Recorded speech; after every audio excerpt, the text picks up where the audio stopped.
La importancia de llamarse Begoña. Tranquilos, hoy no les voy a hablar de Begoña Gómez, de la señora esposa del presidente del gobierno, que podría hacerlo, ¿no? Porque leo en redes sociales en los últimos días la presión sobre Begoña Gómez es un poco de intensidad variable, ¿no? Hay días en los que decrece y otras jornadas, pues en las que inopinadamente surge cualquier elemento, cualquier dato nuevo o viejo que se vuelve a sacar a pasear y vuelve a crecer. Hoy les voy a hablar de Begoña Villacís. ¿Quién es Begoña Villacís? Bueno, la conocen ustedes porque es una persona extraordinariamente popular, ¿no? Decían los clásicos de la ciencia política que es muy importante, aparte del nombre, aparte de llamarse Begoña en este caso, no sé si Begoña Gómez o Begoña Villacís habrán leído Oscar Wilde, paréntesis, Oscar Wilde tiene una obra maravillosa que es La importancia de llamarse Ernesto. Bueno, pues, la importancia de llamarse Begoña. Esto puntúa bastante en política, ¿no? Como hemos visto en los últimos años. Otra cosa que puntúa mucho, digo, es la habilidad para pesar niñas, señoras, niños en los mercados. Tener mercado. Los políticos que tienen mercado. Mercado entendido como el mercado de abastos, ¿no? De una pequeña ciudad, de un municipio, de un pueblo, ¿no? Ir dando besos, repartiendo octavillas de propaganda electoral. Esto ha habido políticos que lo han hecho como nadie. Decía Alfonso Guerra, que en sus buenos tiempos era un cachondo, que Abril Martorell, por ejemplo, era un pésimo político porque besaba a los niños como si tuvieran pincho en la cara. Pincho en la cara, no sabe besar niños. A Suárez, en cambio, que se le daba de puñetera madre saludar a las señoras, le llamaba Taur del Mississippi. Begoña Villacís tiene mucho mercado. Es una señora que entra en un mercado, en una cafetería o en una plaza de cualquier municipio madrileño, aunque su predio está en la capital de Madrid, y sabemos de lo que hablamos, porque hemos conocido bien a doña Begoña de cerca, barre. Así como don Ignacio Aguado, que en paz política descanse, no tenía precisamente la virtud del don de gentes, en fin, de arrastrar masas. Begoña Villacís sí la tiene. Es noticia en estos días porque las lenguas políticas de Madrid no hablan de otra cosa que no sea de su paso al Partido Popular. Ella ha dicho durante mucho tiempo que no iba a pasar nunca al Partido Popular, que sus siglas no serían otras que las de Ciudadanos. Sé que lo contaba hasta la saciedad, pero es que lo voy a volver a contar porque me parece a mí bien, ¿no? Ridiculizó en su día a mi buen amigo Sergio Bravezo y a Marta Marván también, pero a Sergio sobre todo, cuando dieron el paso de abandonar Ciudadanos y pasarse a las listas de Isabel Díaz Ayuso en las últimas elecciones autonómicas. Hoy ambos son miembros del Grupo Popular en la Asamblea de Madrid. Se permitió un lujo, Begoña Villacís, incluso decir públicamente: Sergio, ¿qué? ¿Ese quién es? ¿Ese quién es? ¿Quién es Begoña Villacís? Bueno, Begoña Villacís es más popular, pero no es ni menos importante que nadie. Ahora lo dice hoy lunes, cuando vean ustedes esto cuando quieran, pero hoy lunes 30 de enero dice en el diario El Mundo una entrevista, ya va dando 20 o 30 en los últimos días, que hay que trascender las siglas de Ciudadanos, que hay que ir más allá. De la misma forma, por cierto, y no quiero hacer una asociación que ni viene al caso ni en fin, presupone que asuntos completamente dispares y de gravedad incomparable tengan nada que ver, de la misma forma que según Ángela Rodríguez Pam y Irene Montero, la importancia de llamarse Irene, también hay que trascender esto de la cárcel para los violadores y los agresores sexuales. Bueno, pues también hay que trascender las siglas políticas, hay que trascender las siglas políticas. Lo que pasa es que confieso que la leo con atención porque tengo esto por castigo hasta que no me jubile. Me jubilaré cuando me muera, pero haré otras cosas sin ninguna duda y no tardando. Cada día me cansa y me aburre más este asunto. La política nacional y todo lo que la rodea. Dice que bueno, pues a un medio le dice que una corriente interna dentro del PP. Por otro lado, dice en otro sitio que bueno, que esto de corrientes no, porque le han dicho que no. Parece que Feijóo está bastante abierto a admitirla. Isabel Díaz Ayuso ha dicho que por encima, lo iba a decir en inglés, pero las presupongo a todas, y es que en inglés suena muy mal esto de por encima de mi cadáver, suena peor todavía, over my dead body, por encima de su cadáver político. Creo que esto es lo que debe de pensar Isabel Díaz Ayuso, porque claro, Begoña Villacís es una persona muy popular. Isabel, que se lo ha currado durante años, se ha dejado los dientes contra el asfalto, no va a consentir ahora que venga una recién llegada, en el mejor sentido de la palabra, con perdón, a mearle el huerto, ¿no? Pues simplemente por el hecho de que se va a quedar sin trabajo de aquí a unos meses porque Ciudadanos es un cadáver político, eso sí que es un cadáver político. Dice también en el diario El Mundo que no ha tenido contactos, me ha parecido leer, con la dirección del PP, pero dicen por otro lado que Bendodo ha hablado con ella o la ha recibido, o se han visto o han hablado pues en las últimas horas o en los últimos días. Joder, qué lío todo, ¿no? Y todo, y es la conclusión a la que quiero llegar, por 4, 5, 6.000 pavos, 7.000, me da igual, al mes, peanuts. Muchas personas de las que me vean dirán, joder, ¿quién los pillara? Y más en una etapa de depresión y de podedumbre económica y social como la que estamos atravesando y lo que nos queda. Para los ricos de verdad, 5, 6, 7.000 pavos al mes son peanuts. Es una mierda. Es decir, eres un pobre. Es un pobre. Todo por un sueldo público. De verdad, con la cantidad de cosas que hay que hacer en la vida, la cantidad de esfuerzos y la cantidad de pues en fin, escorzos que hay que hacer para mantenerte en el machito. ¿Qué tendrá el poder? ¿Qué tendrá la política? En la vida, como la política, lo último que puedes perder es la vergüenza política. Y lo último de verdad que se puede hacer es el ridículo. Los ciudadanos tienen una excepcional oportunidad en las urnas de mayo de seguir decidiendo si quieren participar en esta farsa o, aunque sea con carácter testimonial, y no estoy llamando a ninguna actitud, prefieren quedarse en casa de verdad y que salga el sol por Antequera, por Finisterre o por el Cabo de Palos. Yo personalmente, ya lo saben, lo digo siempre, lo tengo muy claro. De Madrid a la frontera con Portugal, 4 horas. Y que le vayan dando a todo y a casi todos. Arrancamos ya esta primera retaguardia de la semana, último lunes del mes de enero, lunes 30 de enero de 2023, y saludamos al doctor Daniel Lacalle. ¿Cómo estás, Daniel? Buenos días, buenas tardes, buenas noches, en función de cuando recuperen nuestros amigos este enlace. ¿Cómo estás? Muy bien, ¿cómo estás? Pues un poco preocupado y escandalizado por estos datos de inflación que hemos conocido este lunes 30 de enero. Y mi pregunta es, ponme un segundito el pantallazo para apoyar a Omar, por si nuestros espectadores aún no han tenido tiempo de ver el dígito, de ver el dato. La inflación sube al 5,8% en enero y la subyacente, que es la importante, nos lo va a recordar el doctor Lacalle, escala al 7,5%. Pues así estrenamos el año 2023. Mi pregunta, Daniel, es si tanto como se han jactado en las postrimerías del año que hemos enterrado, de, bueno, pues ser eso, el milagro económico de Europa y del mundo, wow, ¿no? Como cuando Zapatero, de que estamos en la Champions y que era, por supuesto, un mérito de sus medidas, de las medidas de Sánchez Castejón y de Nadia Calviño, pues ahora reconocerán que es culpa suya o le echarán la culpa al empedrado. Bueno, ya sabes que el gobierno siempre, cuando un dato es bueno, es gracias a ellos, y cuando un dato es malo, es por culpa de los demás, ¿verdad? Si bajan los precios es gracias a ellos, si suben los precios es por culpa de las empresas, si crece la economía es gracias a ellos, si cae la economía es por culpa del turismo. Esto es, ya lo sabemos, ¿no? Pero los datos son extremadamente preocupantes porque la inflación es acumulativa.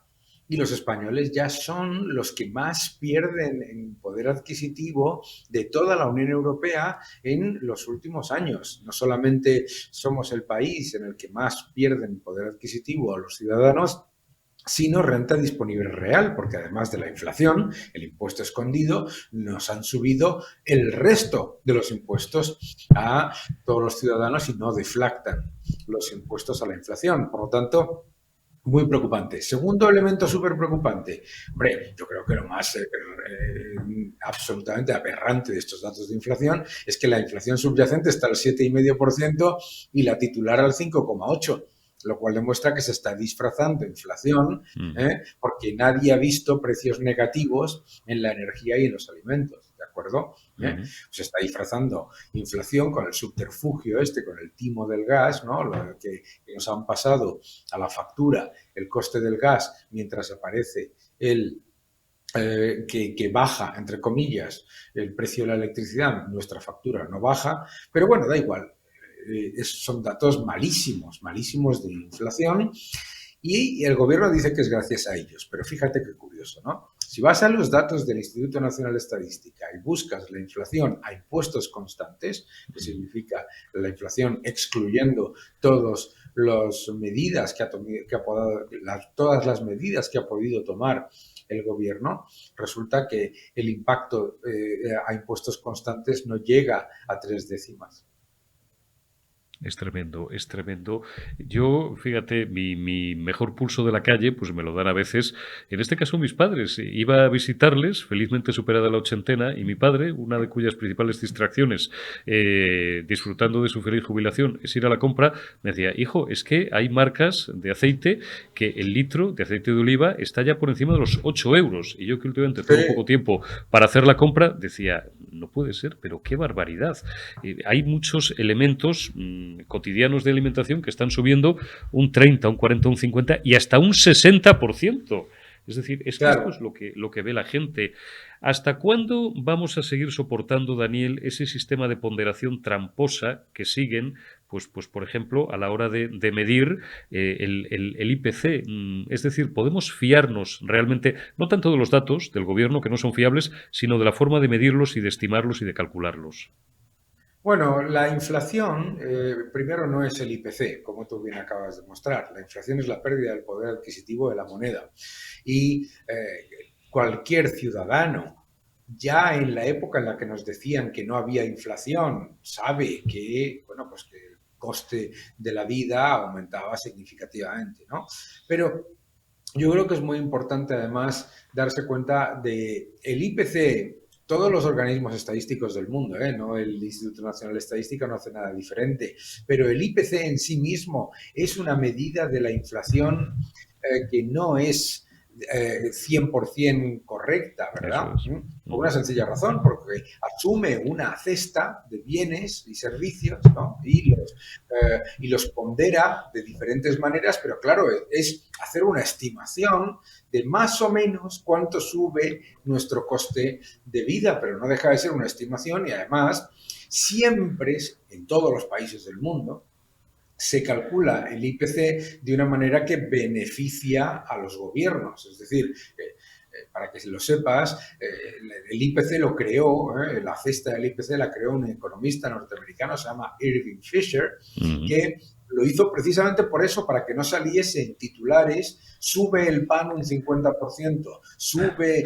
la leche un 40%. Vamos a poner aquí la leche y el pan con los hoteles, el ocio y la tecnología. Ahora, ¿no? En aquella época no había tecnología o era otra cosa, ¿sabes? Y entonces queda un poquito más bajo. Pero el IPC efectivamente no está reflejando la destrucción del poder adquisitivo de las familias. Y los alimentos están subiendo mucho, pero no solamente están subiendo mucho, es que no está subiendo, en realidad no está subiendo nada. Lo que está pasando es que se está destruyendo el poder adquisitivo de la moneda, imprimiendo, imprimiendo sin control. Oye, seguimos hablando unos minutos de la economía que más perciben nuestros espectadores, la que toca y muerde nuestros bolsillos. Leo datos en Twitter, es una fuente de basura, ya conocéis mi opinión al respecto, pero a veces uno, si sigue los hilos y las cuentas correctas, extrae datos muy interesantes. Hoy, por ejemplo, en las últimas horas hemos conocido un dato aterrador, que es el de la pobreza creciente en la práctica totalidad de las familias españolas. Solo un 15% de familias españolas son capaces de ahorrar algo, de ahorrar 300 euros al mes. Hay muchas que este invierno, especialmente, bueno, crudo, en fin, en el que estamos notando un frío que hacía años que no percibíamos, no han podido encender la calefacción. ¿Dónde queda aquello de la pobreza energética, Daniel, que tanto denunciaba Se este os ha gobierno olvidado. cuando estaba en la oposición? Hombre, acuérdate, ¿tú no te acuerdas cuando decían que había 1 millón de niños muriéndose de hambre en Madrid hasta que entró Carmena en el ayuntamiento? Mm. Y no ha pasado con este gobierno. Se ha acabado la pobreza energética. En el gobierno tienes a Podemos y al PSOE que cuando la factura de la luz subía un 0,5, un 1%, decía que este gobierno nos sale muy caro al de Rajoy, ¿verdad? Que cuando subían los precios un 2, un 1,5, etcétera, que esto era, vamos, intolerable y que la gente estaba muriendo por las esquinas, etcétera, etcétera. Y con la devastación del poder adquisitivo de las familias, este gobierno, ahí tienes a un Ministerio de Consumo que está mirando los datos como si no pasase nada, y que encima y que encima se vanagloria de tener una inflación del 5,8%, ¿no? Está claro. Decía Oye, Ronald Reagan, Sí, sí, decía perdona, Ronald perdona. Reagan que la inflación es el precio de las cosas que el gobierno te da que tú te creías que eran gratis. Y vamos, me parece una de las definiciones más fantásticas, casi digo una Es, palabrota, ¿eh? Me parece sí. una definición fantástica. Es extraordinaria. Hay otra muy buena, aquello que decía y que recordamos siempre Margaret Thatcher, del dinero el dinero público no existe idiotas, es el suyo, el mío y el de todos, ¿no? Dedicado Exacto, es el dinero de a los la memoria contribuyentes. de gentes como Carmen Calvo que decían que el dinero público no era de nadie.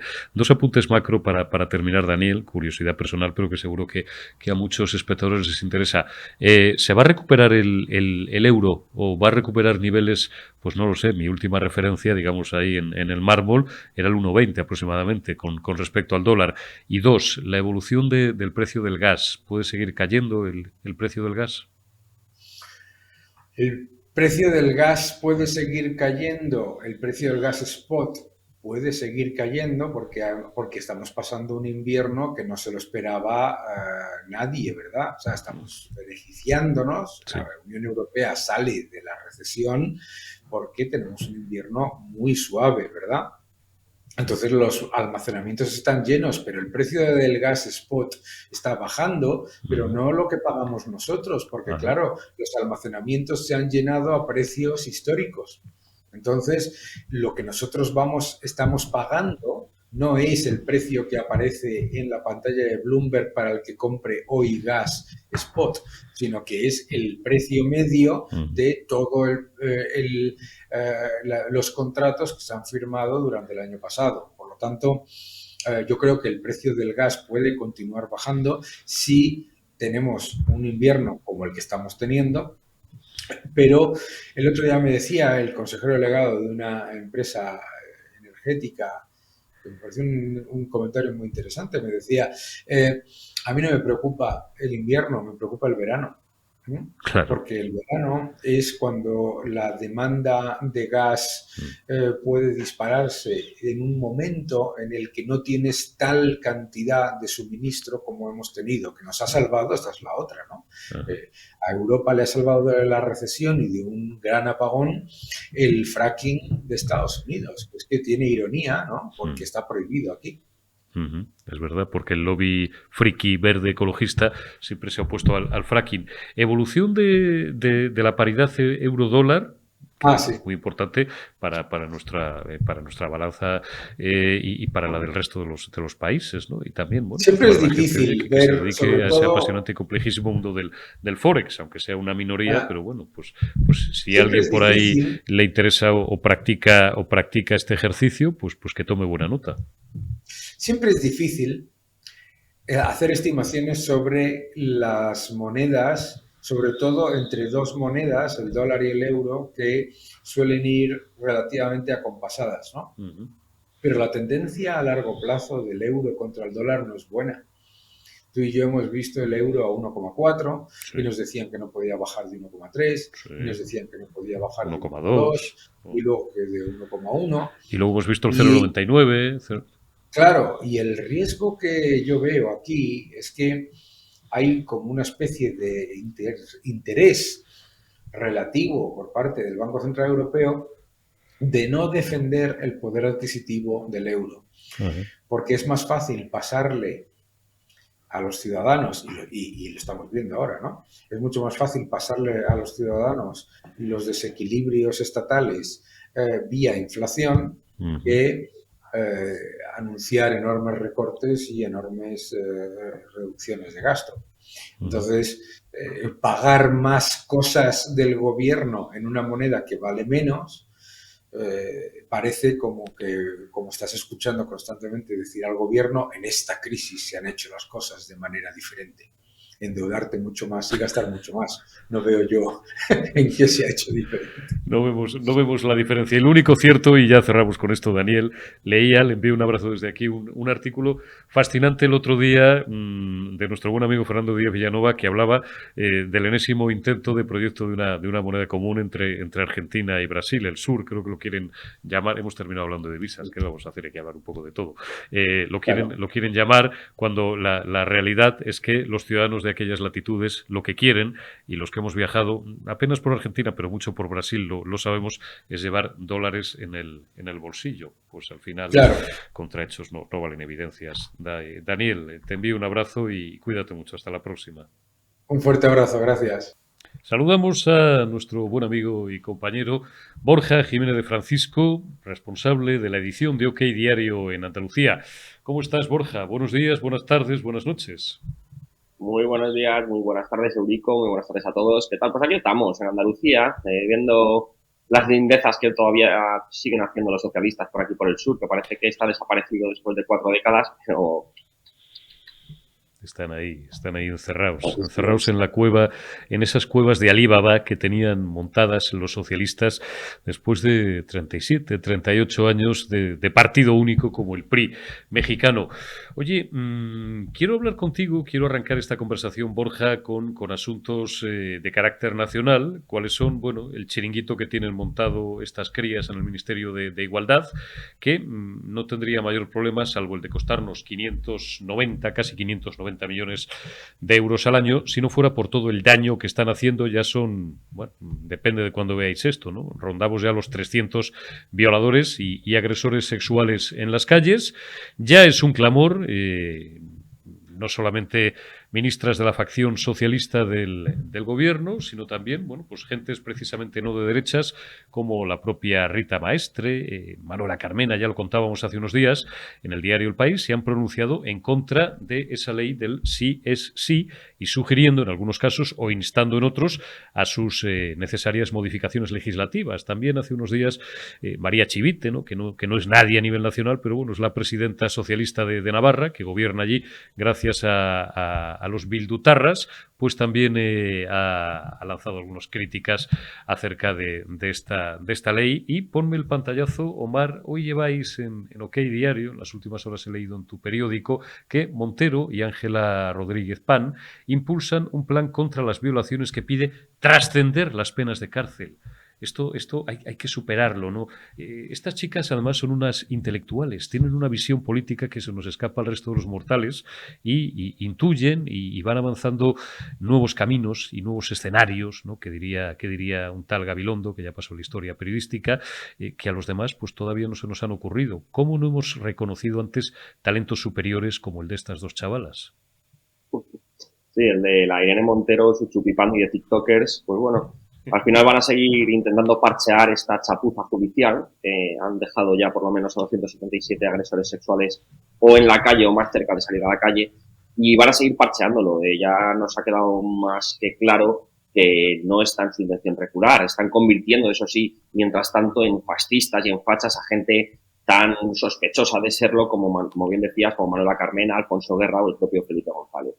Lo que está claro, Eurico, es que esta gente no va a recular por mero orgullo, porque yo estoy convencido, Eurico, y yo creo que tú también, de que son conscientes de la cagada que han cometido. Lo que pasa es que recular sería pisotear su propio orgullo, y eso es algo que ellos mismos no van a hacer. Ahora mismo escuchábamos también la semana pasada el tema de las pulseritas, que bueno, que a lo mejor, vale, sí, a lo mejor salían algunos violadores, pero bueno, que iban a estar bien controlados. Que no, señores, que no, que es que los violadores tienen que estar en prisión y poco les pasa. Es decir, aquí yo creo que lo que la gente no es consciente y lo que la gente no está entendiendo es que lo que pasa, y es algo tan básico como que la jurisprudencia en España siempre va a ser la más beneficiosa para el preso, para el reo, para el delincuente, y esta gente ha reducido las penas mínimas para los agresores sexuales. Ahora nos intentan vender esta patraña de no, es que ahora mismo lo que tiene que hacer la mujer es como demostrar que cerró fuerte las piernas, que se defendió. Pero señores, si es que eso no estamos hablando absolutamente nadie de ello.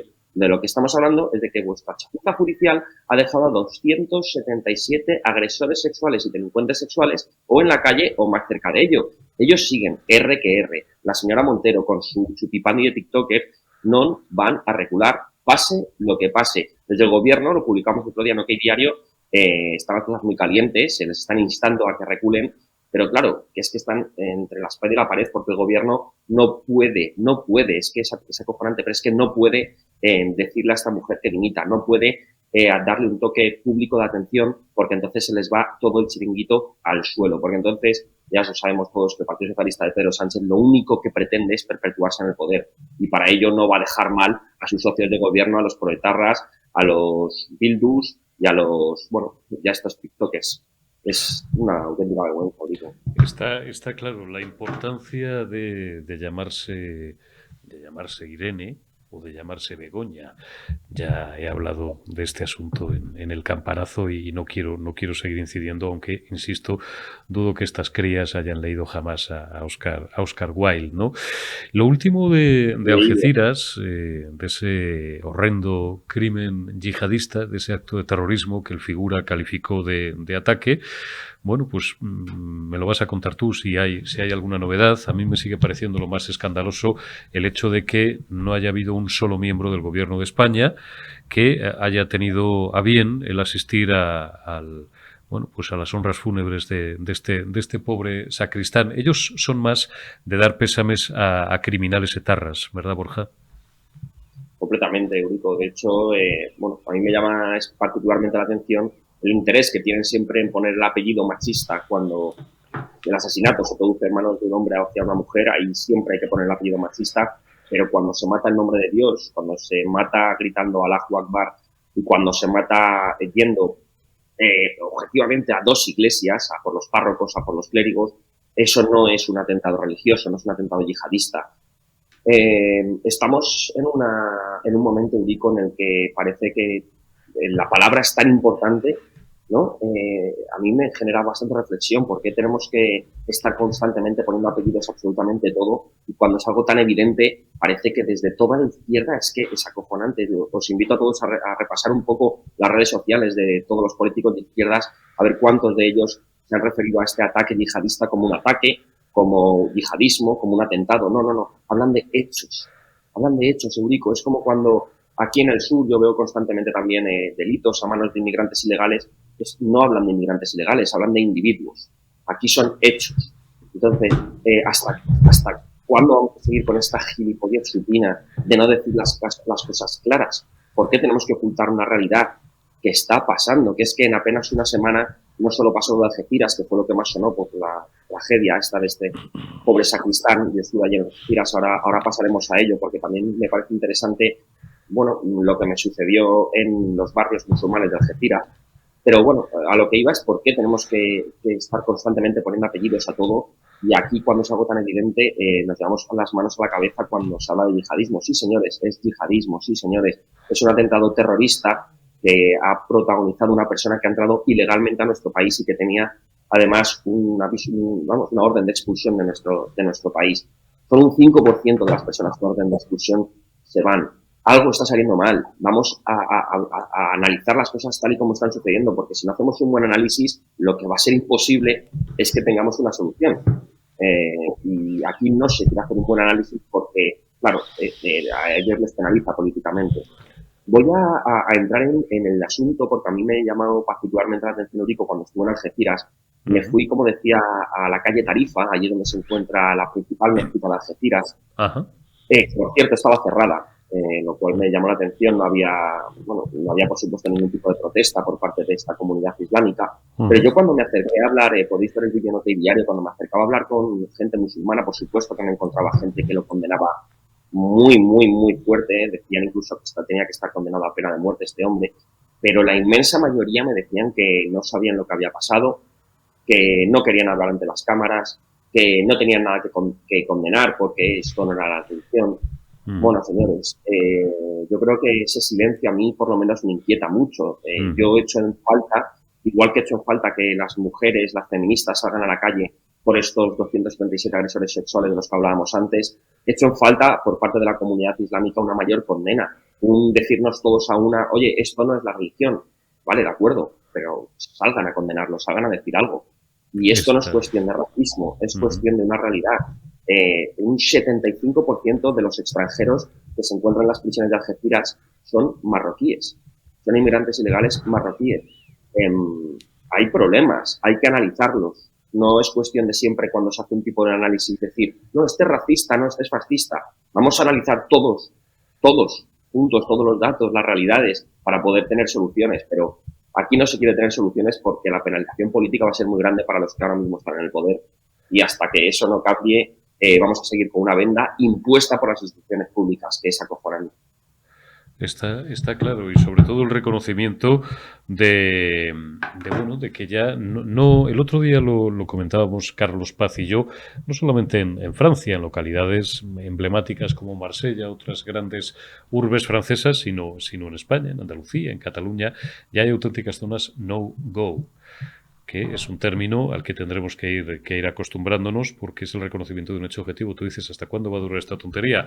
Bueno, mientras haya 2, 3, 2.000, 2 millones, 20 millones de personas valientes en España y en otros países que sigamos denunciando lo obvio, pues finalmente la razón y el sentido común se acabarán imponiendo. Cojan un segmento largo de la historia y vean lo que ha ocurrido en circunstancias similares.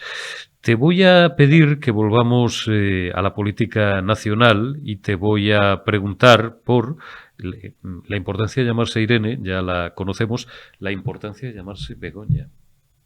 Ya hemos hablado de Begoña Gómez hasta la saciedad y hoy hay otra Begoña, bueno, en los últimos días hay otra Begoña que es noticia, que es mi admirada Begoña Villacís, una señora,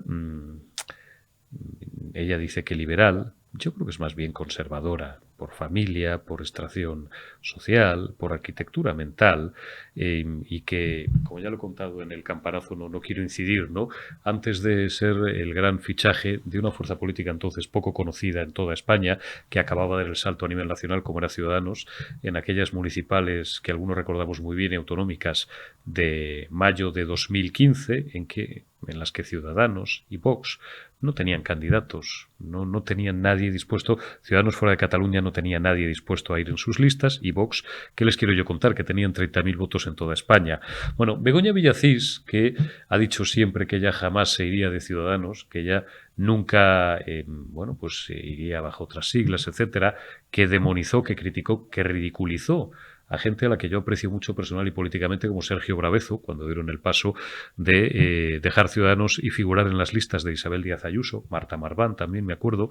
Begoña Villacís llegó a decir en público, está grabado, Sergio, ¿qué?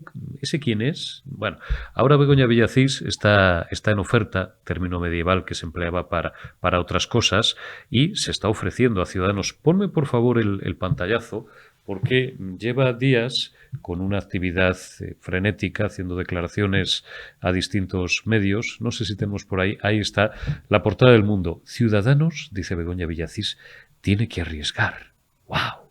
A veces hay que sacrificar las siglas. Bueno, coméntame lo que te parezca. No quiero inducirte, Borja, ni a favor ni en contra. Yo simplemente me limito a constatar cómo tienen ustedes aquí el último, el enésimo arquetipo de político profesional de la política o del politiqueo, que cuando su partido, retira ya si quieres el pantallazo, gracias Omar, que cuando su partido ya está en Almoneda, pues busca otra cueva al sol en la que cobijarse. De esto estamos sobrados, desgraciadamente, en España, Borja, pero bueno, dime lo que te parezca en general de este mercadeo político de cara ya a unas municipales y autonómicas. 4 meses quedan que van a ser muy importantes. Pues aquí voy a dar, Eurico, una de cal y una de arena. Lo primero que quiero decir, Eurico, es que como tú bien sabes, en la época, en nuestra etapa, hace ya muchos años en Intereconomía, a Begoña Villacís era una persona a la que se le dejaba ver muchísimo por ahí, con la que seguro que hemos tenido mucho contacto, tanto tú como yo. Y quiero dejar claro que Begoña Villacís es una de las políticas en todo el panorama español más accesible para los periodistas. Yo siempre que le mando un WhatsApp a esta mujer o le hago cualquier tipo de pregunta, suele responderme, lo cual es bastante infrecuente en los políticos actuales. Dicho esto, estamos en el problema de siempre, Eurico. ¿El problema es que Pablo Iglesias se compre un chalet? No. ¿El problema es que Pablo Iglesias saliera de Vallecas? No. ¿El problema es que Begoña Villacís se quiera ir al Partido Popular? No. El problema son tus promesas. Y es que al final un político se debe a lo que ellos dicen, porque todo lo que ellos dicen es al final su programa electoral, su cartilla de presentación para el electorado. Si esta mujer, como bien has dicho, la buena Begoña Villacís, ha cargado tanto contra las personas que, bueno, pues que por algún momento han tomado la decisión de salir de Ciudadanos o de coquetear con otras formaciones políticas, lo que no tiene sentido es que ahora sea ella la que está haciendo esto. Entonces es como todo. Es un problema que ahora que su partido está en la mierda, porque hay que ser directos y claros, quiera seguir en la política, se vea con fuerzas para seguir aportando a la política nacional. Eso no es el problema es lo que has dicho.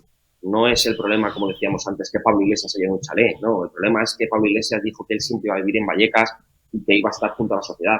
Pues esto es como todo. Donde dice Diego, en el mundo de la política, daña mucho, y sobre todo a los ojos de quienes han confiado tanto en ti. Yo personalmente a Begoña Villacís he confiado siempre mucho en ella, me parece una grandísima política, me parece una tía bastante sensata, pero con este tipo de movimientos que tanto has criticado y que ahora haces tú, pues al final te bajas del pedestal obligatoriamente de cara al electorado.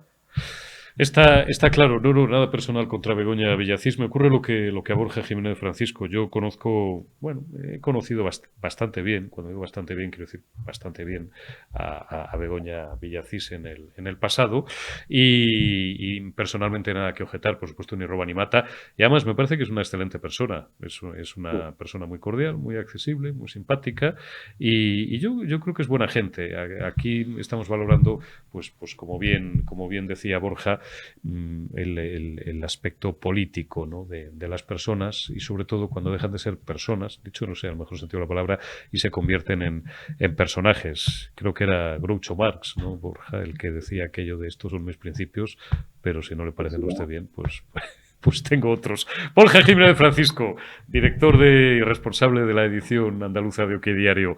Amigo, que siempre es un placer y un honor el tenerte en la retaguardia, periodista digital. Cuídate y hasta la próxima. Un abrazo muy fuerte, Eurico. Un último apunte. Me voy a ir ahora a la Universidad de Sevilla, porque hace 25 años que se asesinaron a la buena Alberto Becerril, Alberto. Y tengo bastante curiosidad por saber si los chavales sevillanos saben quiénes son ellos. Ahora que se han cumplido 25 años, también preguntaré por Miguel Ángel Blanco y, bueno, simplemente quería homenajearles desde aquí y mandar un abrazo a todos sus familiares, a quienes, por cierto, conozco.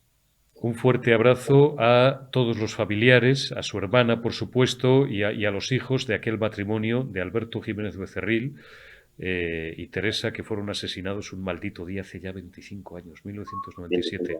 Fíjate, me acaba de venir un turbión de recuerdos. Aquella mañana estaba yo en la redacción central de Antena 3 Televisión, aquellos brutales asesinatos que nos sacudían a todos y que nos helaban la sangre, igual que nos la sigue helando este tipo llamado Pachi López, ¿no? Igual que lo hacía ya con Pilar López Albisu, con la madre de Joseba Pagazortundúa. Un recuerdo y un homenaje a Alberto y a Teresa y a todas las víctimas de la organización criminal y asesina ETA, en cuyos herederos políticos se apoya hoy para gobernar Pedro Sánchez Castejón. Un abrazo, Borja Jiménez Francisco, cuídate mucho. Un abrazo. Con ese homenaje a las víctimas de la organización terrorista de ultraizquierda ETA, cuyos herederos políticos, vuelvo a repetir, los bildutarras, son los mejores y más fieles socios parlamentarios de Pedro Sánchez Castejón y de lo que queda del Partido Socialista Obrero Español. Nos quedamos. Gracias por habernos atendido en esta primera retaguardia de la semana, en este lunes 30 de enero de 2023. Mañana será martes 31 y habrá más. Hasta mañana y cuídense.